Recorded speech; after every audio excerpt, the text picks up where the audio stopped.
Greetings, the Postman cometh, and he's brought me a lot of color in the last week since I've been back from the beach hut. This is a fantastic way of starting the new semester with a little bit of retail therapy.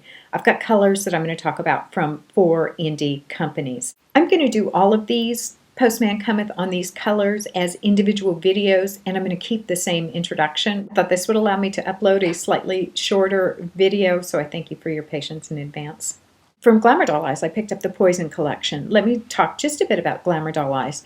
Glamour Doll Eyes is an indie company that really comes out of U2. It's kind of a fun one to follow. I love their OTM. They started their OTM for this year, and holy cow, I tried to get the year OTM, and by the time I could get it through PayPal, sold out. Same thing with 6-month, sold out. I mean, these things were flying off like hotcakes. It was really hard to get them. I finally did get a 3-month OTM, and I purchased that and went, whew! And then the next thing I looked, and it was 1 month, and then it was like nada, nothing. So those things went totally quickly. Even though the OTM is sold out at the moment, keep your eye on it. You can actually go on and sign up and get an email notification should more become available, and it's worth getting. It's really kind of fun to get your OTM, your color of the month. I always enjoy that. The Poison collection, first of all, is not vegan. They're very good about marking which options are vegan or not. They don't make a pretense of being natural. They don't call any attention to that. And yet when I look at their product line for their pigments, and that's really what they're about, are pigments, it's pretty clean. So I usually feel pretty good about ordering from Glamour Doll Eyes. Glamour Doll Eyes frequently plays well with others. That is, that they do collaborations with others. This particular line is no different. This is a collaboration with Amber. Her internet presence is a bit prissy. What they did is they formulated a group of shadows, all with the same base, but all with a different duochrome, which is kind of interesting. One cool thing about Glamour Doll Eyes is that you can get samples of their collection, and they just put less product in the jar. And so I got a sample of each of the 6 pigments from this Poison collection. Whenever you place an order with Glamour Doll Eyes, they always send along little samples in baggies. I'm trying to get them out to see what I got this time. I got Sex Appeal. What are they trying to tell me? And I got All Nighter. I think I already have All Nighter, but you get these little baggies with these samples. So I got 2 of them this time. So you always get a couple of little extras thrown in. So another indie company that I like to keep my eye on is Glamour Doll Eyes, just to see what they're up to and what they're doing. They have some interesting collections. One thing the Postman brought me were samples from Geek Chic Cosmetics. Let me talk just a little bit about Geek Chic Cosmetics. It is, as they say, a company born out of a passion for makeup and geekiness. I love it. I love that already. Some positives about it. It is gluten-free and it is cruelty-free. Nice. It is vegan except for their balms and joysticks, or their lipsticks, which they call joysticks. They have a high awareness of the ingredients in terms of skin sensitivities.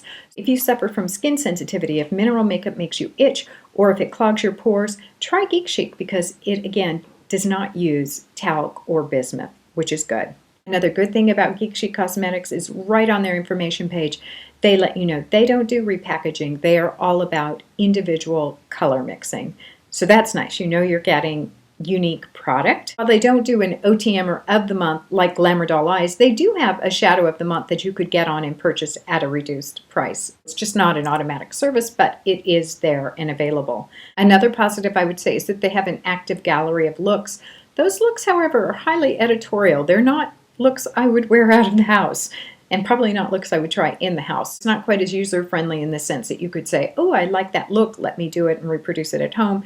Those looks are more inspirational, at least as I see them. Another positive is that they do have some nice, tight, focused collections.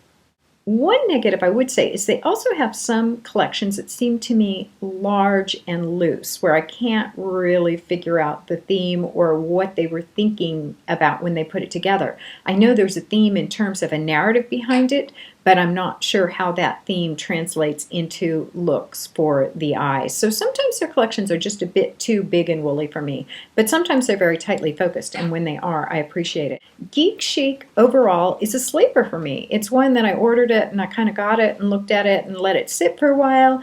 Then I played with the collection and I went, wow, Rose Tint My World was a color that just knocked my socks off. Then I went back, I read more about the company, and I thought, Holy cow, this is really a company I need to keep my eye on. And so this year I will be keeping my eye on Geek Chic Cosmetics. Let me show you what I got from them. First of all, I got a new joystick, and wait till you see this color. Whoa, that is pink. So this was the color Chrysalis that I already had, and this is the new shade that I got. Another thing I forgot to mention is that you can get samples of their collections. This is really nice because the collections are large in some cases. This particular collection, for example, had 9 pieces, which is quite big. And this was the Super Neutrals collection. So all of these colors are neutrals. Very different for me. I usually don't gravitate towards the neutrals, but I thought I'd go ahead and look at this Super Neutrals collection. I also got this shade, which is called As You Wish, and it is part of a storybook collection. And this is kind of a light purpley gray. These are some of those colors that sometimes I have a difficult time wearing, but it looks like it has pink in it, so I should get away with it. So that was Geek Chic, and it is a company, again, that I am really enjoying. It is growing on me. I like that it is natural. I like that it is very, very aware of the skin sensitivities. I like that all their shadows are vegan. These won't be vegan, but all the shadows are vegan, which is nice. So this is kind of a nice company to keep your eye on, particularly, again, if you're somebody who wants natural and you don't want things that are going to break out your skin. Geek Chic for me is just one I'm going to watch. As always, thank you so much for watching. Let me know what you're up to and drop me a line in the comment box if you wish. Make it a great, great day. Bye.